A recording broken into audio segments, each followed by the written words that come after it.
Yes po mga kabarangay, kung may balak po kayong humabol o dati nang humabol at hahabol pong muli, ang content po ito ay para sa inyo.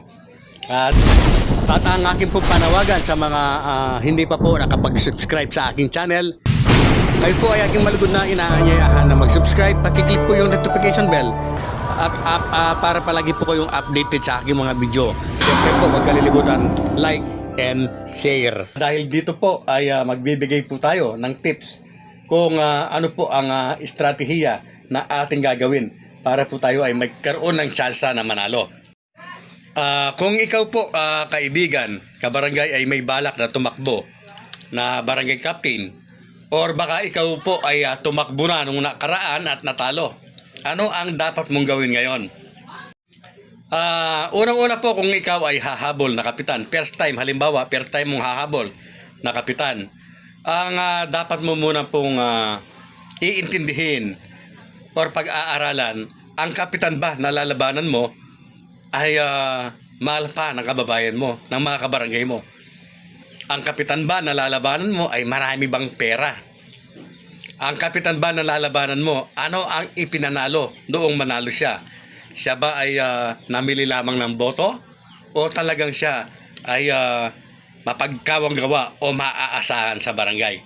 So yan po mga kaibigan, mga kabarangay, ay atin munang pag-aaralan bago po tayo lumusong o lumusob sa gera. Ika nga, kapag nakakita ka ng butas na pwede siyang labanan, although sabihin po na po natin na may pera siya, sabihin na po natin na may nagawa naman siya sa panunungkulan niyang ito, pero sa iniisip po rin nyo ay may kakulangan at kulang at may tsansa o pwede po siyang talunin, go ahead, labanan mo po siya, lumabang ka po.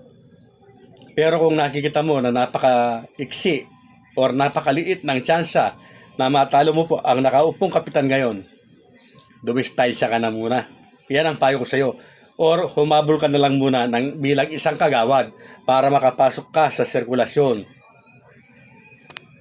At ang isa pa pong dapat isaalang-alang kung hahabol ka na kapitan ay tingnan mo muna yung kung may laman yung bulsa mo. Kaya po bang tustusan yung mga pangangailangan sa pangangampanya? Mga kabarangay, aminin po natin at siya hindi. Ay kailangan po talaga natin ng pera sa politika. Hindi po pwede yan yung walang pera.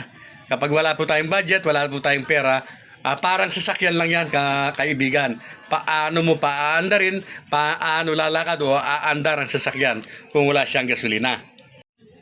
At karagdagan lang po, baka nakikita niyo po ninyo, patong-patong po yung suot nating mga silver.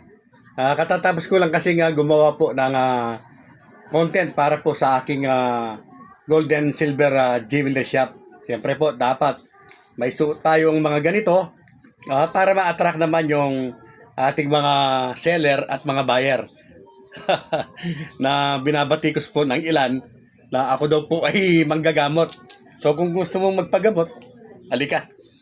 So yan lamang po muna mga kabarangay, yung tip na aking ibibigay sa araw na ito, dahil napakarami po kasi nang dapat pag-usapan pagdating po sa estratehiya na pampolitika, yung ating political machinery na sinasabi. Kapag humabol ka, kailangan po meron ka dito at unti-untiin ko po yan. Sinimulan ko na po ngayon.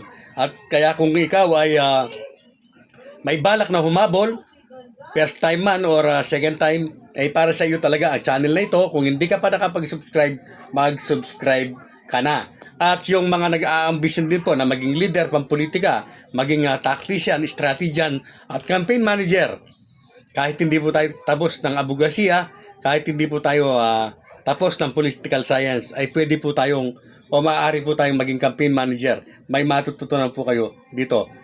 Tinitiyak ko po sa inyo. At bilang update po sa BSKE, yan po, wala pa rin ganap na batas para ito po ay i-postpone. Hindi po postpone ang halalan. Tuloy pa rin po yan sa December 1, 2025 na itinakda po ng Korte Suprema.